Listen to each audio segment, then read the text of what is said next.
அரசு தொழில் பயிற்சி நிலையத்தில் கட்டிட அமைப்பு சாரா தொழிலாளர்களுக்கு 7 நாட்கள் பயிற்சி அளிக்கப்பட்டு நிறைவு விழாவில் கற்றுக் கொடுத்த ஆசிரியர்களுக்கு புத்தாடைகள் வழங்கியும் தாம்பலம் தட்டில் பழங்களை வைத்து தொழிலாளர்கள் மரியாதை செலுத்தினார்கள்.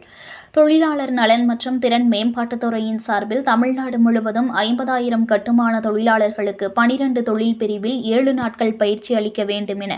மாண்புமிகு தமிழ்நாடு முதலமைச்சர் மு.க.ஸ்டாலின் ஆணை வெளியிட்டுள்ள நிலையில் மகாகவி பாரதியார் கட்டிடம் மற்றும் அமைப்பு சாரா தொழிலாளர் சங்கத்தின் மாநில தலைவர் தனலட்சுமியின் முயற்சியால் திருவள்ளூர் மாவட்டத்தில் உள்ள பல்வேறு குக்கிராமங்களுக்கு நேரடியாக சென்று விளிம்பு நிலையில் உள்ள கட்டுமான கொத்தனார், எலக்ட்ரீஷியன், கார்பெண்டர் என ஆண், பெண் உள்ளிட்ட 1100 தொழிலாளர்களை கண்டறியப்பட்டு அவர்களின் வாழ்வாதாரம் உயர்த்தும் விதமாக அம்பத்தூர் தொழில்பேட்டையில் அமைந்துள்ள அரசு தொழில் பயிற்சி நிலையத்தில் ஒவ்வொரு வாரமும் அவர்களுக்கு 7 நாட்கள் சிறந்த முறையில் பயிற்சி அளிக்கப்பட்டு வருகின்றன. அதன் தொடர்ச்சியாக 10வது கட்டமாக 119 தொழிலாளர்களுக்கு தேதி மற்றும் பிராக்டிக்கல் செயல்முறைகளை பயிற்சியாக அளிக்கப்பட்டு வருகின்றன. மேலும் அதன் தொடர்ச்சியாக 7வது நாள் நிறைவு விழாவில் தமக்கு கற்பித்த ஆசிரியர்களுக்கு மரியாதை செலுத்தும் விதமாக அவர்களுக்கு புத்தாடைகள் வழங்கியும் சால்வை அணிவித்து தாம்பலம் தட்டில் பழங்களை வைத்து மரியாதை செலுத்தப்பட்டன. அதனைத் தொடர்ந்து தொழில் பயிற்சி நிலைய